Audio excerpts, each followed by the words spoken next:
కారం రంగు రుచితో ఉంటుంది. ఆచి మిరపపొడి అదరగొట్టే కారం రంగు రుచి. మందుబాబులారా, ఇది మీకోసమే.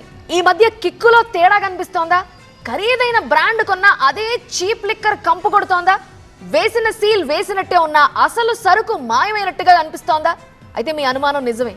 మీ కిక్కుకి చెక్ పెట్టారు కేటుగాడు. కిక్కు తగ్గడమే కాదు, మీ ప్రాణాలని కబళించే దందా ఒకటి బయటకొచ్చింది. ఏంటో ఈ మధ్య ఎంత తాగినా కిక్కెక్కడం లేదు. మొదట్లో బాగానే ఉండేది, కాస్త పడగానే కిక్కిచ్చేది. కానీ రాను రాను సరుకు నీళ్లలా ఉంటుంది. అసలు నీళ్లు కలపకుండా రా తాకూడదు, కానీ రా తాగినా కిక్కెక్కడం లేదే.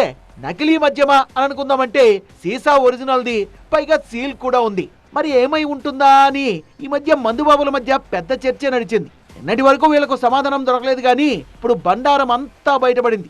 సూర్యాపేట జిల్లా మేళ్లచెరువు మండలం రామాపురంలో నకిలీ మద్యం తయారీ గోదాంపై Telangana excise state task force superintendent Anjireddy ఆధ్వర్యంలో హుజూర్ నగర్ ఎక్సైజ్ పోలీసులు దాడులు చేయడంతో మందుబాబులకు విషయం అర్థమైంది.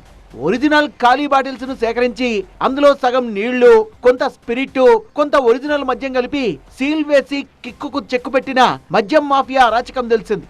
ఈ కల్తీ 1-2 బ్రాండ్లకు మాత్రమే పరిమితం కాలేదు, ఏకంగా 178 బ్రాండ్లు కల్తీ చేశారు వీళ్ళు.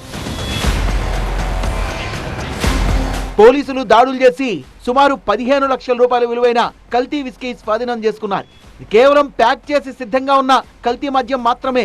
షాకింగ్ విషయం ఏంటంటే నకిలీ మద్యం తయారీకి ఉపయోగించే ముడి సరుకు అంటే సుమారు 2 కోట్ల రూపాయల విలువైన స్పిరిట్ కూడా స్వాధీనం చేసుకున్నారు. అంతేకాదు నకిలీ మద్యం నింపి మార్కెట్లోకి పంపడానికి సిద్ధంగా ఉన్న 11,000 ఖాళీ బాటిళ్లు, వాటికి అతికించాల్సిన 20 లేబుల్ బండిల్స్ కూడా పట్టుబడ్డాయి. ఖరీదైన బ్రాండ్ల సీసాలని సేకరించి వాటికి సరిపడా మూతలు, లేబుళ్లను అక్రమార్కులు తయారు చేసుకుంటున్నారు. ఆ సీసాలో స్పిరిట్ తో తయారు చేసిన కల్తీ మద్యం పోసి ఒరిజినల్ తరహా మూతల్ని బిగిస్తున్నారు. ఇలా బాటిల్ క్యాప్ల నుంచి హాలోగ్రామ్ సీల్స్ వరకు అన్ని ఒరిజినల్ ను పోలుండేలా కాపీ చేశారు. ఇది మార్కెట్ లోకి వచ్చాక నకిలీ బాటిల్ అని గుర్తించడం చాలా కష్టం. ఈ ముఠా హైదరాబాద్ లోని కృష్ణపద్మ అనే స్పిరిట్ కంపెనీ నుంచి టన్నుల కొద్దీ స్పిరిట్ కొనుగోలు చేసి తెలంగాణ, ఆంధ్రప్రదేశ్ సరిహద్దుల్లోని ఒక రైస్ మిల్లులో రహస్యంగా కల్తీ సరుకును తయారు చేస్తున్నారు. ప్రముఖ బ్రాండ్ల పేరుతో ఈ కల్తీ మద్యాన్ని మార్కెట్లోకి పంపిస్తూ ప్రజల ప్రాణాలతో చెలగాటమాడుతున్నారు. గతంలో ఆంధ్రప్రదేశ్ లోని మార్కాపురం, రేపల్లె, అమలాపురం వంటి కీలక ప్రాంతాల్లోనూ ఈ ముఠా నకిలీ మద్యాన్ని విక్రయించినట్లు దర్యాప్తులో వెల్లడైంది. అక్కడ తీగలాగితే ఇక్కడ డొంక గదిలింది. సూర్యాపేట జిల్లా మేళ్లచెరువు మండలం కేంద్రంలో కౌంటర్ విధుల్ని నిర్వహిస్తున్న శంకర్తో పాటు మరికొందరు ఈ ముఠాలో కీలక పాత్ర పోషించినట్లు పోలీసులు గుర్తించారు.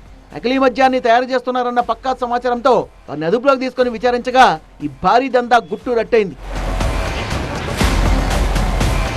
ఖరీదైన మద్యం బాటిళ్లలో కల్తీ మద్యాన్ని నింపి ప్రజల ఆరోగ్యాలతో ఆటలాడుకుంటున్న ముఠా కుట్ర ఎట్టకేలకు బయటపడింది. ఖరీదైన బ్రాండ్లలో కల్తీ మద్యాన్ని కలపడం ద్వారా ఎవరికీ అనుమానం రాదు అని అనుకున్నారు, కానీ వాళ్ళ పాపం పండి చివరికి ఇలా అడ్డంగా దొరికిపోయారు. 2 అరెస్ట్ చేసి పరారీలో ఉన్న వారి కోసం గాలిస్తున్నారు పోలీసులు.